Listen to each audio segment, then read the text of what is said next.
ভাই যেহেতু আমরা গাড়ি চালক হব, আমরা দক্ষ আদর্শ ডিফেন্সিভ গাড়ি চালক হবো। আর ডিফেন্সিভ দক্ষ আদর্শ গাড়ি চালক হতে গেলে 5টা গুণ লাগবে। 5টা গুণ আপনার ভিতরে থাকতেই হবে। 1 নাম্বার শিক্ষাগত যোগ্যতা, এটা তো আমরা জানি আছে আমাদের।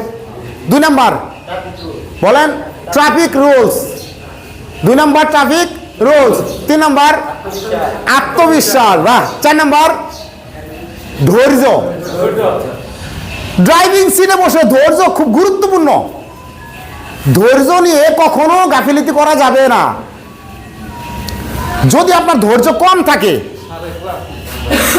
তাহলে কিন্তু আপনারা দুর্বল হয়ে যাবেন। তো 4 নাম্বারে ধৈর্য বলছি। 5 নাম্বার কি আছে? যান্ত্রিক জ্ঞান সম্পূর্ণ গাড়ি চালক।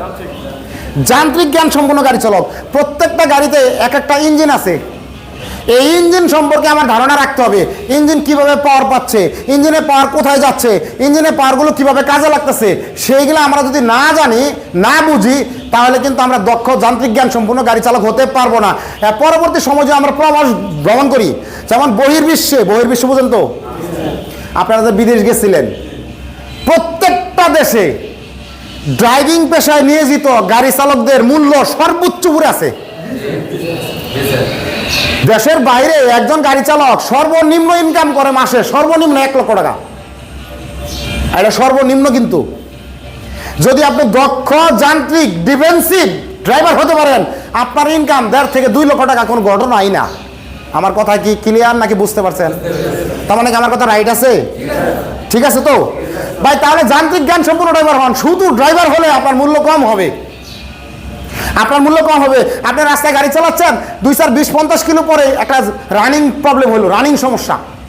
একটা রানিং সমস্যার কারণে আমার গাড়ি দাঁড়াই গেছে। তার মানে হঠাৎ করে ব্রেক জ্যাম হয়ে গেছে, হঠাৎ করে অ্যাক্সেলারেটর হচ্ছে না, হঠাৎ করে পিক আপ নিচ্ছে না, হঠাৎ করে কালো ধোয়া দিচ্ছে, হঠাৎ করে গিয়ার লাগতেছে না, হঠাৎ করে ক্লাস হচ্ছে না, ব্রেক কম হচ্ছে, অ্যাক্সেলারেটর কম হচ্ছে, ইঞ্জিন ওভারহিট হচ্ছে। এগুলো হলো রানিং সমস্যা। এই রানিং সমস্যা সম্পর্কে যদি আপনি ধারণা রাখতে পারেন, তাহলে সেই বিপদটা আপনি নিজেই সারতে পারবেন। আমার গাড়ি আমি নিজেই সারবো। নিজেই সেরে যখন কোম্পানির কাছে গাড়ি নিয়ে যাবেন, কোম্পানি তখন আপনাকে বলবে, গুড ড্রাইভার, এই ড্রাইভার আমার দরকার। তোমাকে যদি স্যালারি বেশি দেওয়া লাগে আমি তাও দিব, তোমাকে আমার দরকার। কারণ যে জায়গায় গাড়িটা খারাপ হয়েছিল, যদি ওখানেই থাকতা, আমার এখানে 5,000 টাকার একটা মিস্ত্রি ভাড়া লাগতো। সে জায়গা ঠিক করতো, কাজ করতো, 5,000 টাকা নিত, সারাদিন আমার গাড়ির ইনকাম বন্ধ হয়ে যেত। তাহলে যান্ত্রিক জ্ঞান সম্পন্ন চালকের চাহিদা কিন্তু সর্বোচ্চ আছে। তারপরে আর একটা বিষয় আছে, সারা বিশ্বের মধ্যে সবথেকে দামি, সবথেকে দক্ষ, সবথেকে পারফেক্ট, সবথেকে ভালো ড্রাইভার একমাত্র বাঙালি ড্রাইভার। মাথায় রেখেন, সারা বিশ্বে বললাম, সবথেকে দামি পারফেক্ট ড্রাইভার একমাত্র বাংলাদেশেই হয়। কারণ বাংলাদেশের রাস্তার যে অবস্থা, যে জ্যামজট, ঢাকা শহরে 30 কিলো রাস্তা জার্নি করতে আপনার 4 ঘন্টা সময় লাগে। 4 ঘন্টা সময় ব্যয় করে একজন ড্রাইভার মাত্র 30 কিলো রাস্তা চলতে পারে। এটা কোনো সাধারণ ব্যক্তি? এটা কোনো সাধারণ ব্যক্তি?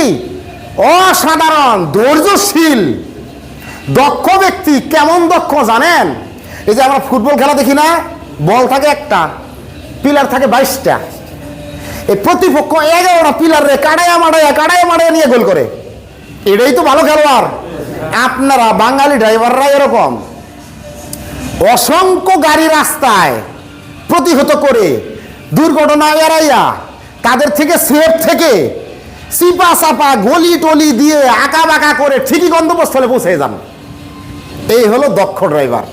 এই জন্য বহির্বিশ্বে যখন জানে, বহির্বিশ্ব মানে যে কোনো কান্ট্রিতে যদি শোনে এটা বাঙালি ড্রাইভার, জানে তো বাঙালি ড্রাইভার একটু তেরা কিন্তু দক্ষ আছে। ও বাংলাদেশে এরকম জামজট ঠেলে যখন গাড়ি চালাইতে পারছে, আমাদের দেশে যে রাস্তা, ওর যদি চোখ বাইন্ধা দেওয়া হয়, ও অনায়াসে 5-7 কিলো চলতে পারবে।